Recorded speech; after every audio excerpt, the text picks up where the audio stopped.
PM Modi media से बात करेंगे।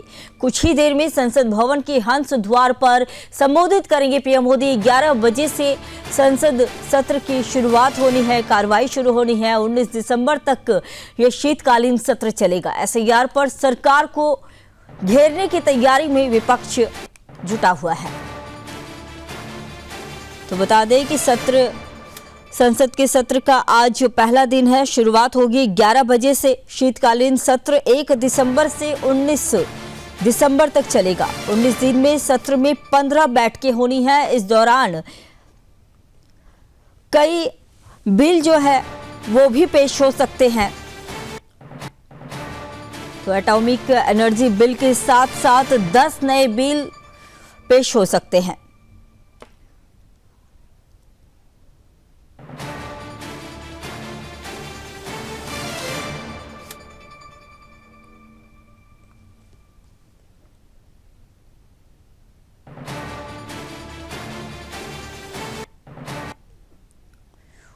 तो चलिए आपको ग्राफिक्स के जरिए समझाते हैं। शीत सत्र में कई अहम बिल जो पास होने हैं उसको लेकर एटॉमिक बिल जो है, एनर्जी बिल जो कि higher education commission of India bill, national highway संशोधन बिल भी पास हो सकते हैं जो कि सरकार कॉर्पोरेट लॉ बिल है। सिक्योरिटीज मार्केट्स कोड बिल जो कि 2025 संविधान में संशोधन से जुड़ा बिल है। आर्बिट्रेशन एंड कंसिलिएशन बिल जो कि 2025 ये भी पेश होना है। इंश्योरेंस बिल भी पेश होना है। Manipur goods and service tax bill, तो ये सभी बिल पेश होने की बात कही जा रही है।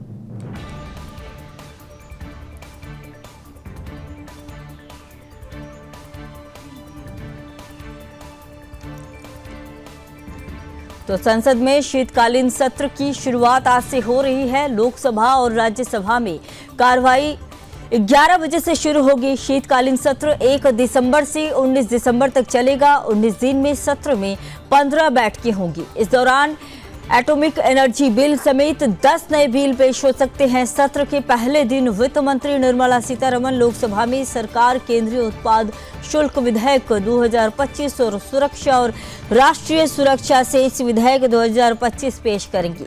वहीं दोनों सदनों में 7 राज्यों में चल रहे एसआईआर को लेकर हंगामा हो सकता है। विपक्ष लगातार एसआईआर को लेकर सरकार पर हमलावर है। एसआईआर के काम में लगे बीएलओ की मौतों का मुद्दा भी इस दौरान उठ सकता है। आरोप है कि अधिक दबाव के कारण बीएलओ खुदकुशी कर रहे हैं या फिर उनकी मौत हो रही है।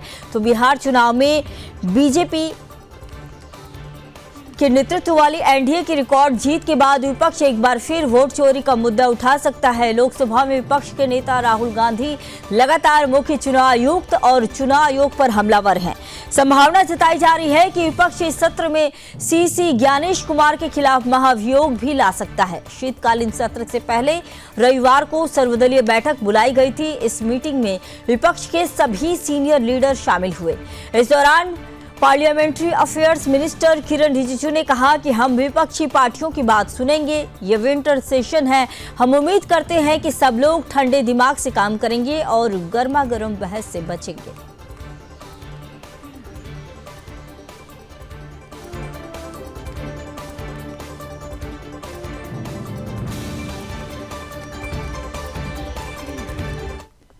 तो इसी पर और अधिक चर्चा करने के लिए मेरे साथ जुड़ चुके हैं 2 खास मेहमान। सुरेंद्र स्वामी जुड़ चुके हैं, पॉलिटिकल एक्सपर्ट है। सुरेंद्र जी, आपका बहुत स्वागत है। साथ ही मेरे साथ जुड़ चुके हैं जिया खान भी पॉलिटिकल एक्सपर्ट है। जिया साहब, आपका भी बहुत स्वागत है। तो सीधे मैं रुक करूंगी जिया साहब आपके पास। तो आज संसद की कार्रवाई शुरू होने वाली है। क्या लग रहा है कि क्या कुछ निकल कर सामने आएगा, जैसा कि विपक्ष एसआईआर को लेकर लगातार घेर रही है?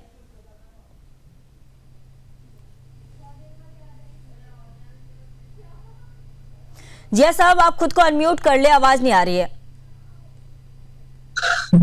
अब क्लियर है मैम? जी जी जी जी, बहुत बहुत शुक्रिया मुझे इस चर्चा में शामिल करने के लिए, और स्वामी साहब को और आपको गुड मॉर्निंग जी। आपने मैम इंट्रोडक्शन कमेंट में ही सारी बातें क्लियर कर दी है कि विपक्ष क्या करने वाला है और सत्ता पक्ष क्या करने वाला है। जी देखिए, विपक्ष को जो करना है, विपक्ष अभी भी अपने आप को जनता के सामने ये दिखाता है कि वो जनता के द्वारा हराया हुआ नहीं, जबकि वो संस्थाओं के द्वारा हराया हुआ है और उसके साथ उसको मैनिपुलेशन के साथ हराया गया है। जी। और आज तक वो ये बात समझ नहीं पाए कि उनको जनता ने नकारा है, उनके साथ कोई मैनिपुलेशन नहीं हुआ है। अब वो एसआईआर का मुद्दा उठाएंगे, रुपए का मुद्दा उठाएंगे, लेकिन एसआईआर का जो मुद्दा है जी, उसमें जो पक्ष और विपक्ष जो लोग हैं जो उस पर कमेंट कर रहे हैं वो सिलेक्टिव अटेंशन के साथ कमेंट कर रहे हैं। जी, एसआईआर में देखिए, अगर कुछ ऐसी दिक्कतें ना होती तो एसआईआर की जरूरत नहीं होती। हम अगर बिहार को छोड़ भी दें, जो उत्तर प्रदेश का एसआईआर जो हो रहा है उसमें भी बहुत सारी ऐसी कमियां हैं। कई एक ही वोटर के कई नाम है, कई एक ही नाम पर उसी में माता का नाम कुछ और, पिता का नाम कुछ और वोटर का नाम कुछ और। तो इस तरीके से सारी चीजें दिख रही है और एक पारदर्शिता के साथ एक लिस्ट बन जाएगी तो उसमें सबका भला होगा। लेकिन यानी कि जी साहब ये कह सकते हैं ना कि जो विपक्ष है वो सिर्फ एक राजनीतिक स्टंट के रूप में एसआईआर को इस्तेमाल कर रहा है। इसका जो जमीनी स्तर पर अगर हम देखें तो इसका कोई फायदा नहीं मिलेगा विपक्ष को। मैम एक बात मैं और जोड़ना चाहूँ, देखिए टीएमसी के लोग वेस्ट बंगाल में बूथ स्तर पर बहुत बड़े लेवल पे वो अपना काम कर रहे हैं, उनके वॉलंटियर्स लगे हुए हैं। लेकिन उत्तर प्रदेश में मैं अभी अपना वो फॉर्म भर के आ रहा हूँ एसआईआर का, वहां पर मुझे अपोजिशन की तरफ से कहीं पर कोई ऐसी मदद ग्राउंड लेवल पे नहीं दिखाई दे रही है कि वो जनता के लिए काम कर रहे हो। जनता के साथ वो अभी है नहीं और वो ये चाहते हैं कि जनता उनको फ्री में वोट दे दे। ये जनता ने उनको नकारा है और ये जो एसआईआर का मुद्दा है ये उसमें अगर कुछ पारदर्शिता की बात होती है या विपक्ष क्या कहेगा ये तो अलग बात है, लेकिन वो पूरे तरीके से सत्ता पक्ष को इसी पर घेरेंगे। एसआईआर पर ही उनका मेन मुद्दा होगा और जो कुछ बेलों की डेथ हुई है उसको भी मुद्दा बनाया जाएगा कि सरकार को इसको कटघरे में खड़ा किया जाए। ठीक है सुरेंद्र जी, मैं आपके पास आना चाहूंगी। सुरेंद्र जी ये बताएं कि बीएलओ की मौत का जो मुद्दा है क्या इससे कोई फर्क पड़ेगा क्या आज अगर ये मुद्दा उठाया जाता है तो? नहीं, देखिए फर्क तो कुछ नहीं पड़ता है क्योंकि जो सरकार होती है वो बहुमत से चलती है और चूंकि सरकार बनी हुई है तो निश्चित रूप से उनका बहुमत है और सदन में बिना बहुमत कुछ होता नहीं, हंगामा जरूर होगा। जी, सरकार का अपना पक्ष है। सरकार चाहती है कि पिछली तिमाही में जीडीपी की बहुत अच्छी ग्रोथ रही है। जी, उनका टारगेट है कि हम तीसरी अर्थव्यवस्था जल्दी से जल्दी बने, तो वो चाहेंगे कि इकोनॉमिक रिफॉर्म से रिलेटेड जो बिल हैं, चाहे वो सिक्योरिटीज में हो, इंश्योरेंस में हो, न्यूक्लियर सेक्टर में हो, एजुकेशन सेक्टर में हो, डीक्रिमिनलाइजेशन ऑफ स्मॉल ऑफेंस हो, या जो तंबाकू पान जो पापी प्रोडक्ट जिनको कहते हैं सिन टैक्सेशन, तो उस पर ज़्यादा टैक्स लगा के क्लैरिटी लाई जाए, तो उनका ये प्रयास रहेगा कि वो इन बिलों को पास कराएंगे और चूंकि उनकी मेजॉरिटी है वो कराएंगे। विपक्ष को मालूम है कि भाई उनके पास बहुमत नहीं है। उनके सामने इस समय बिहार चुनाव में भी मुद्दे थे। बिहार चुनाव में पूरी तरह परास्त होने के बाद वो मुद्दा उनके लिए और भी महत्वपूर्ण हो गया है क्योंकि अब अन्य राज्यों में भी हो रहा है एसआईआर का, तो वो एसआईआर का मुद्दा उठाएंगे, उससे रिलेटेड बीएलओ की डेथ का मुद्दा उठाएंगे और दिल्ली एयर पॉल्यूशन का भी मुद्दा उठा सकते हैं। बिल्कुल, विपक्ष ये सारे मुद्दे तो उठाएंगे लेकिन इसका कितना फायदा विपक्ष को मिलेगा ये तो आज देखने वाली बात होगी। जैसा ये बताइए कि जैसा कि हम बात कर रहे हैं एसआईआर, बीएलओ जो कई बीएलओ जो है वो कुछ दौरान कुछ दिनों में उनकी मौत हुई है, तो क्या ये जो मुद्दा है इस पर सही में विपक्ष घेर पाएगी क्या सरकार को, या फिर ये बस एक हंगामे तक ही सीमित रह जाएगा? क्या लग रहा है आपको? बीएलओ का जो मुद्दा है वो तो सच में जो भी अपना परिवार खोता है ये तो उस पर क्या गुजरती है तो वो हर कोई इसका दर्द समझेगा। लेकिन जो विपक्ष है वो इसको राजनीतिक मुद्दा बनाकर, इसको एक भावनात्मक मुद्दा बनाकर और सत्ता पक्ष को घेरने की कोशिश करेगा। और सत्ता पक्ष के लोग हमेशा ये बात कहते भी हैं, आप उनकी कई चुनावी रैलियों में उनके कार्यकर्ताओं को जब सुना जाता है तो वो कहते हैं बिहार में हम नहीं हारे हैं, हमको हरा दिया गया है, जनता तो हमारे साथ थी। तो वो अब इस मुद्दे को ही बड़ा मुद्दा बनाकर और सत्ता पक्ष को घेरने की कोशिश करेंगे।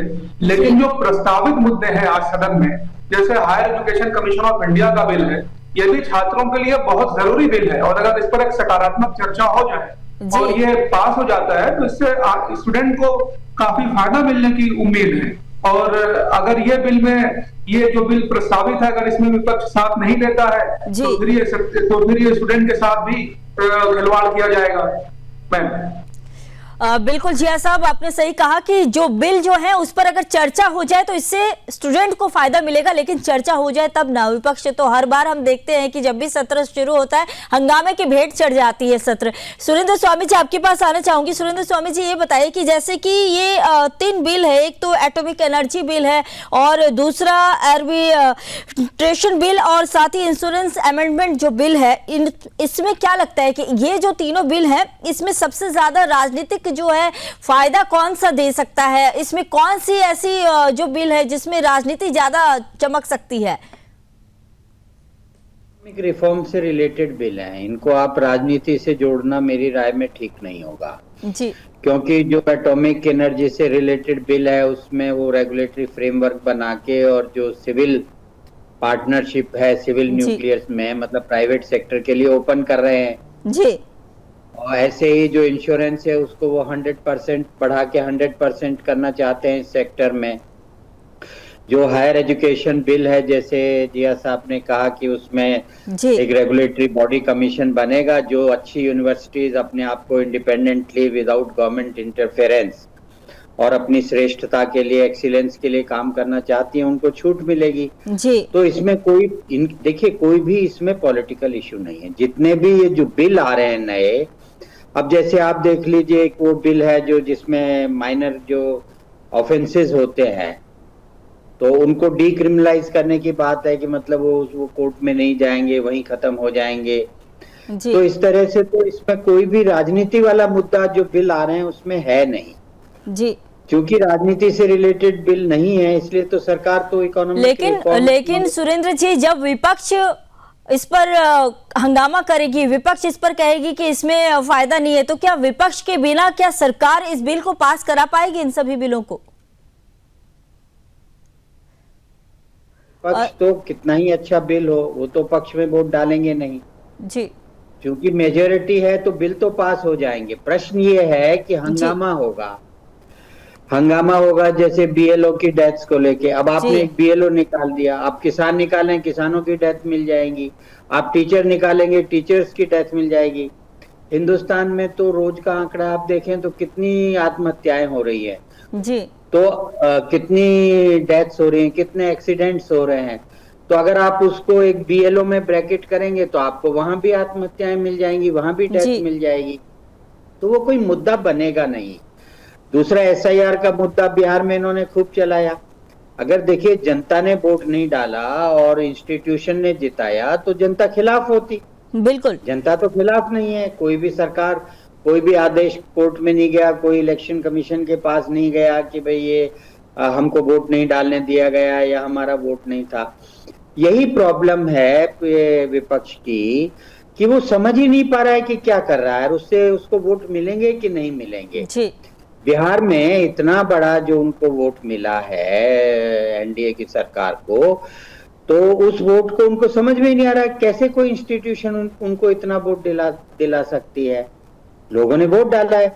अगर लोगों के साथ हेराफेरी हुई तो लोग सड़क पर होते, सड़क पर तो कोई आ ही नहीं रहा है। वो अदालतों में जाते, अदालत में भी कोई नहीं जा रहा है, एसआईआर पे भी नहीं जा रहा है, वोटर लिस्ट पे भी नहीं जा रहा है। तो आप कहते रहिए, यानी कि साफ है किसी भी मुद्दे पर जो जनता है जिनके लिए ये कार्य किया जा रहा है वो सड़क पर नहीं है तो विपक्ष के हंगामे से किसी भी तरह का कोई भी असर नहीं देखने को मिलेगा।